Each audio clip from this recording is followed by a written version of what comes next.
ये जो ख़तरा बढ़ रहा है कि 15 अक्टूबर को SCO के इजलास के पहले दिन PTI ने एहतजाज का ऐलान किया है, पूरे मुल्क से अपने लोगों को वापस इधर इस्लामाबाद आने का कहा है। आप कैसे देखते हैं इसको? देखिए, एक ब्लेम जो उन पे लगा जब धरना हो रहा था कि चाइनीज़ सदर ने दौरा करना था पाकिस्तान का, तो वो अभी तक लेबल उनसे उतरा नहीं है कि आपने उस दौरे को मतलब उनको मनसूख करना पड़ा। तो ये तो एक बहुत बड़ी कॉन्फ्रेंस होने को जा रही है। यहाँ पे तो तकरीबन 1500 के करीब मंदूब आ रहे हैं, 15 तकरीबन कोई वज़ीर आज़म और मतलब रिप्रेजेंटेटिव्स आ रहे हैं गवर्नमेंट के, और उसके अलावा मतलब 250 के करीब बाहर से जर्नलिस्ट आ रहे हैं ये इसको कवर करने के लिए। तो ऐसे मौके पे देखें, ये पाकिस्तान जिन मुश्किलात से गुजर रहा है, इसमें मज़ीद इजाफा करने के बजाय हमें इसको कम करना चाहिए। और अगर एक अच्छा जेस्चर आप दें मुल्क की खातिर, तो उसको अंदरूनी तौर पे भी अप्रिशिएट किया जाएगा, बैरूनी तौर पे भी अप्रिशिएट किया जाएगा, और आपके मामलात जो हैं जिसमें कि जो तलखियाँ हैं वो तलखियाँ ख़त्म भी हो सकती हैं। और अगर आप कोशिश करेंगे कि जी नहीं टकराव करना है, तसादम करना है, तो फिर नुकसान आपका ही होगा। मतलब मुल्क का तो जो होना है वो होगा, लेकिन PTI वाले ये कहते हैं कि बानी PTI से मिलने नहीं दिया जा रहा। हुकूमत ये कहती है कि ये अब SCO के नाम पे ब्लैकमेल कर रहे हैं। मुख्तलिफ वज़रा ने कहा वाकई ये ब्लैकमेलिंग है। एक अंदाज में तो आप कह सकते हैं कि अपॉर्चुनिटी ये अपोजिशन देखती है ना कि किस मौके पर उनकी आवाज़ जो है वो सुनाई देगी, और सुननी मतलब उस पर अमल दरामद तो नहीं होगा लेकिन सुनाई तो देगी ना। अब उनको पता है कि ये गवर्नमेंट भी बैकफुट पे है कि भाई इस इकॉनमी में, इन हालात में, इन मामलात में, जबकि पूरे हमारे दुश्मन जो है इस SCO की मीटिंग को रोकने की कोशिश कर रहे हैं। अब दुक्की में जो हुआ आपको मालूम है, जो कराची में हुआ चाइनीज़ के साथ वो आपको मालूम है, वो इसीलिए हुआ था कि ये मीटिंग किसी तरह से जो हो रही है शंघाई SCO की कि यहाँ पर ना हो। अब उसमें अगर आप भी थोड़ा सा हिस्सा डाल देंगे अपना, तो मेरा ख्याल है कि वो ठीक नहीं है।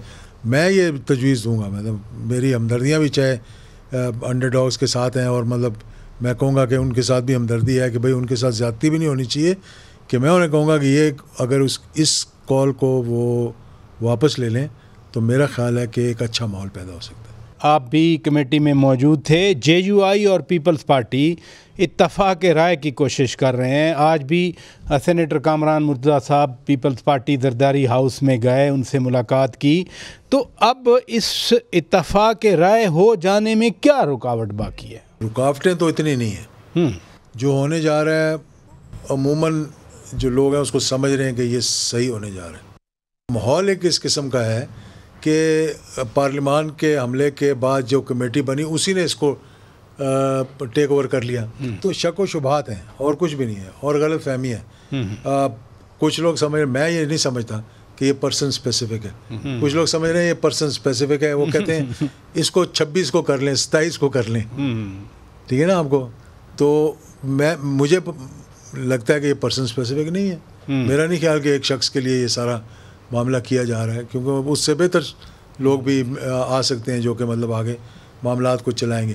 लेकिन इस्लाहात की तो ज़रूरत है, केसेस ख़त्म करने की ज़रूरत है। कॉन्स्टिट्यूशनल केसेस जैसे मतलब मैं आपको एक जो फिगर दी गई है बताता हूँ कि कौन को ही पता होना चाहिए, केसेस 116 या 118 हैं, लेकिन टाइम पूरी अदालत का उस पर 25% लगता है। तो आम लोग तो फिर मेरे ख्याल में अपनी सजाएं भुगत के बाहर भी चले जाते हैं, उनके केसेस ही नहीं लगते। अच्छा, ये सीजन लोग इसमें बैठे हुए हैं। आज भी पार्लिमानी कमेटी में इस इजलास में बैरिस्टर गौहर खान थे, बैरिस्टर सेनेटर सैयद अली ज़फ़र साहब थे, उमर अयूब खान थे। तो कोई चांस है कि PTI भी इस ऑन बोर्ड हो जाए और इत्तफाक राय में वो भी शामिल हो जाए? मुश्किल है। मैं अपनी राय दे रहा हूँ। मुश्किल इसलिए है कि वो चाहते होंगे। अगर वो चाहते भी होंगे तो इतनी आसानी से नहीं कर सकेंगे, क्यों अब एवेंचुअली तो उनको इजाज़तनामा लेना पड़ेगा, और वो इजाज़तनामा लेने का भी तो खैर मुलाकातें ही नहीं है। 17 तारीख तक तो कुछ नहीं हो सकता। हो सकता है कि अगर ये कहें तो एक स्पेशल परमिशन दे दी जाए कि जाकर मिलाएं और बातचीत कराएं वहाँ पे। अगर ये एक हो जाए, इस किस्म का कंसेंसस इवॉल्व हो जाए, तो मैं समझता हूँ ये पार्लियामेंट के लिए बहुत अच्छा होगा। ये आज भी पार्लिमानी कमेटी के इजलास में तलखी हुई उमर अयूब खान के साथ और लोगों की, वो किस बात पे तलखी हुई, क्या थी? पहला कलामी देखें, वो भी एक नेचुरल चीज़ थी मेरे ख्याल में, अपनी वो वेंट करने की इजाज़त होनी चाहिए। उनका ताल्लुक है जो पॉलिटिक्स कर रहे हैं, जैसे मेरा ताल्लुक था, मैं जेल गया, मेरी बीवी महफूज थी, मेरी वालदा भी थी, जब पुलिस घर में आई किसी ने तोड़ फोड़ नहीं की वहाँ पे। अगर ये हो रहा है जो ये कह रहे हैं, और वो वीडियोस भी थी उनके पास, कुछ जो दिखाई नहीं उन्होंने, लेकिन उन्होंने कहा हमारे पास है, अगर आप कहें तो हम इन कैमरा या उनको बुलाएं। तो चादर चार दीवारी का तहफ़्फ़ुज़, उमर यूँ को पकड़ लें, सियासतदानों को पकड़ लें, वो अपनी जगह ठीक है, लेकिन जहाँ पर ये है कि जी किसी की फैमिली के साथ ज़्यादती होने वाली बात, तो उसके हक़ में मैं भी नहीं हूँ। मैं समझता कोई भी उसके हक़ में नहीं है, लेकिन बोलते नहीं है, यानी कि तो वो उन्होंने अपना एक गुस्सा निकाला है, क्योंकि पिछले दिनों उनके घर पे बकौल उनके कोई रेड शेड हुआ है, किसने किया हमें नहीं पता, लेकिन उसकी वजह से वो ज़रा थोड़ा सा था। और ठीक है, अब फिर ज़रा तरमीम के हवाले से मैं पूछना चाहता हूँ, ये जो 2 पार्लिमानी कमेटी की मीटिंग्स हो गई, साइड पे भी मीटिंग्स होती रही हैं, ये जो 25 से पहले या 25 के बाद अगर तरमीम मंजूर हो जाती है तो इससे क्या फ़र्क पड़ता है? मेरा नहीं ख्याल फ़र्क पड़ेगा, और ना ही मैं समझता हूँ कि इसको पर्सन स्पेसिफिक करना चाहिए, और ना ही है। मेरे ख्याल में ये लोगों को खब्बी दिखा के सज्जी लगाते हैं ना, जिस तरह उस सारों के जहन में ये बैठा हो ये इस शख्स को लेकर आना है, इसलिए सारे मामला उससे पहले हो रहे हैं। जब देखें ना, पार्लियामेंट सुप्रीम है, तो जब पार्लियामेंट कोई चीज़, कोई बिल पास करेगी, जब कोई कॉन्स्टिट्यूशनल अमेंडमेंट करेगी, तो उसका अमल दरामद तो उस पर होगा।